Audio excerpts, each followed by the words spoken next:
तो हेलो दोस्तों, तो कैसे हैं आप लोग। उम्मीद करता हूं कि आप सभी लोग ठीक ही होंगे। तो अगर आप लोगों ने अभी तक इस सीरीज के पहले और दूसरे पार्ट को नहीं देखा है तो उसका लिंक आप लोगों को डिस्क्रिप्शन में मिल जाएगा। आप वहां पर जाकर देख सकते हैं। तो ज्यादा टाइम न वेस्ट करते हुए इस पार्ट को शुरू करते हैं। तो इस पार्ट की शुरुआत में हम देखते हैं कि फेथ हंटिंग करने के लिए जंगल में जाता है, जहाँ पर उसे बहुत सारे कोबाल मॉन्स्टर दिखाई देते हैं, जिनके साथ उनका किंग भी मौजूद था। जो देखकर ग्रीड फेट से पूछता है कि आखिर उन्हें आगे क्या करना चाहिए, जिस पर फेट ग्रीड को चुपचाप उसके ऑर्डर को फॉलो करने को कहता है। जिसके बाद फेट अपने बो और एरो की मदद से एक एक करके सभी छोटे कोबाल मॉन्स्टर को मारने लगता है और उनके किंग को भी खत्म करने की कोशिश करता है। पर कोबाल किंग दूसरे कोबाल मॉन्स्टर को सेक्रीफाइस करके खुद को प्रोटेक्ट कर रहा होता है। तभी सभी कोबाल मॉन्स्टर अपने किंग को प्रोटेक्ट करने के लिए फेट पर एक साथ हमला कर देते हैं।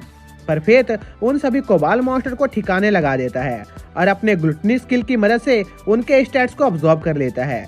लेकिन इसके बावजूद भी फेथ को लग रहा था कि उसके पास अभी कोबाल किंग से लड़ने जैसी ताकत मौजूद नहीं है, लेकिन फिर भी वो कोबाल किंग से लड़ने का फैसला करता है। इसलिए वो कोबाल किंग पर अपने एरो से अटैक करता है, पर कोबाल किंग उन एरोस को रोक लेता है, जो देखकर फेथ और ग्रीड दोनों काफी ज्यादा शॉक होते हैं।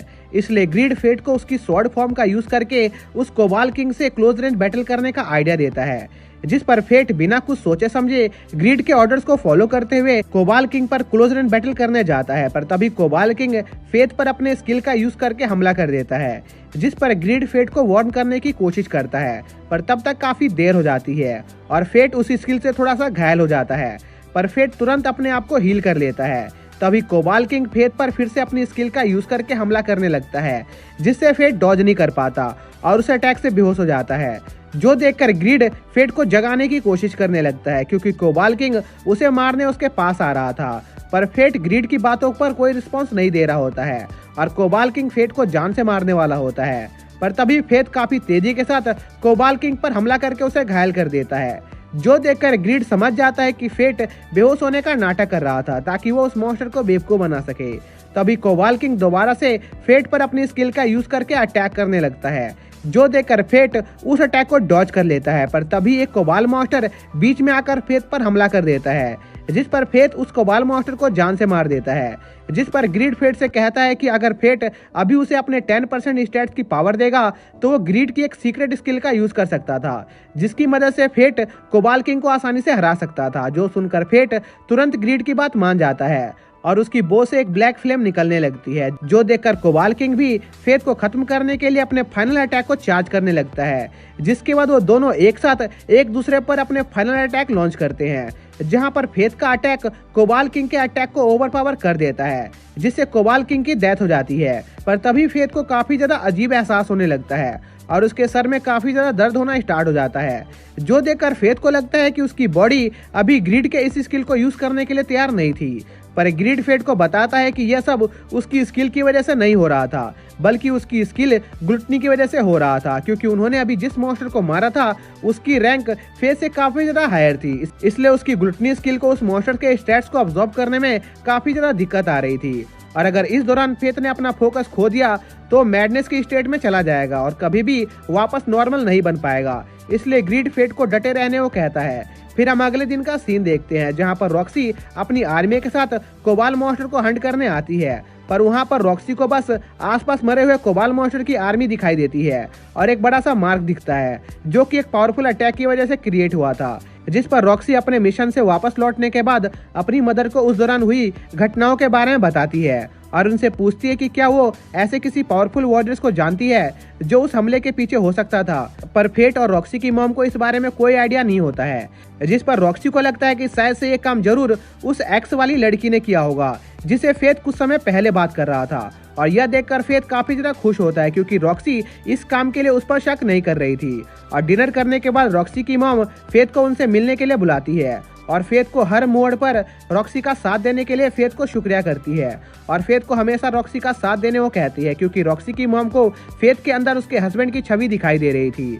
क्योंकि रॉक्सी के डैड भी एक कॉमनर थे, इसलिए रॉक्सी की मॉम को फेथ पर पूरा भरोसा होता है कि फेथ रॉक्सी का ध्यान अच्छे से रख सकता है। पर फेथ मन ही मन रॉक्सी की मॉम की इस बात से एग्री नहीं करता था, क्योंकि उसे लग रहा था कि वो रॉक्सी के लायक नहीं है। तभी रॉक्सी की मॉम जोर जोर से खांसने लगती है और हमें पता चलता है कि रॉक्सी की मॉम को असल में एक बीमारी थी, जिस वजह से उनके पास जीने के लिए ज्यादा समय नहीं बचा था। इसलिए वो चाहती थी कि फेथ उनकी बेटी का ध्यान रखे, जिस पर फेथ रॉक्सी की मॉम को थोड़ा आराम करने के लिए कहकर वहां से चला जाता है। जिसके अगले दिन फेथ रॉक्सी के साथ किंगडम के कैपिटल की तरफ निकल जाता है, जहां पर जर्नी के दौरान फेथ रॉक्सी की मॉम की कही हुई बातों के बारे में सोच रहा होता है।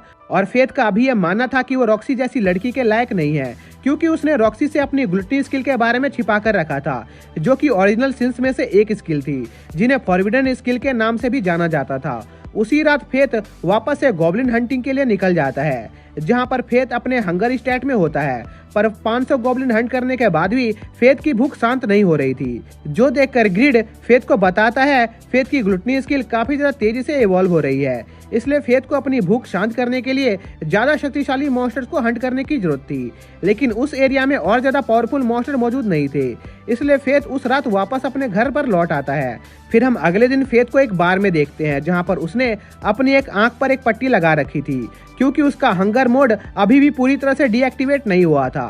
तभी वहां पर उस बार के बारटेंडर का एक दोस्त आ जाता है, जो उस बारटेंडर को बताता है कि जल्द ही सर हार्डो और उनकी फैमिली गुलिया के नए एक्सपेंडिशन के लिए जाने वाली थी। जो सुनकर वो बारटेंडर काफी ज्यादा शॉक था, क्योंकि उन्होंने सुना था कि सर हार्डो काफी ज्यादा डरपोक थे, जो सिर्फ ऐसे मिशन को सिलेक्ट करते थे जो ज्यादा खतरनाक ना हो। इसलिए उन्होंने पिछले गुलिया डिस्ट्रिक्ट की एक्सपेंडिशन का मिशन भी ठुकरा दिया था। इसलिए वो लोग कंफ्यूज थे कि आखिर अचानक से सर हार्डो में इतनी हिम्मत कहां से आ गई। इसी दौरान फेथ भी काफी कंफ्यूज था कि आखिर किंगडम इतनी जल्दी गुलिया डिस्ट्रिक्ट के लिए और ज्यादा एक्सपेंडिशन क्यों लॉन्च कर रहे हैं, जबकि पिछली एक्सपेंडिशन को एंड हुए ज्यादा समय नहीं हुआ था। इसलिए फेथ को कुछ गड़बड़ लग रही थी। इसी बीच हम कैपिटल का सीन देखते हैं, जहां पर नाइट की एक टीम बनाई जा रही थी, जिसमें रॉक्सी भी शामिल होती है, और वो लोग जल्द ही गुलिया डिस्ट्रिक्ट के एक्सपेंडिशन के लिए निकलने वाले थे, जिसके लिए रॉक्सी काफी ज्यादा एक्साइटेड थी, क्योंकि वो गुलिया के मॉन्स्टर से अपने डैड की मौत का बदला लेना चाहती थी। पर तभी वहां पर फेथ आ जाता है, जो रॉक्सी को इस एक्सपेंडिशन पर जाने से मना कर रहा होता है, क्योंकि उसे डर लग रहा था कि शायद से रॉक्सी उस एक्सपेंडिशन से जिंदा वापस लौटकर नहीं आ पाएगी।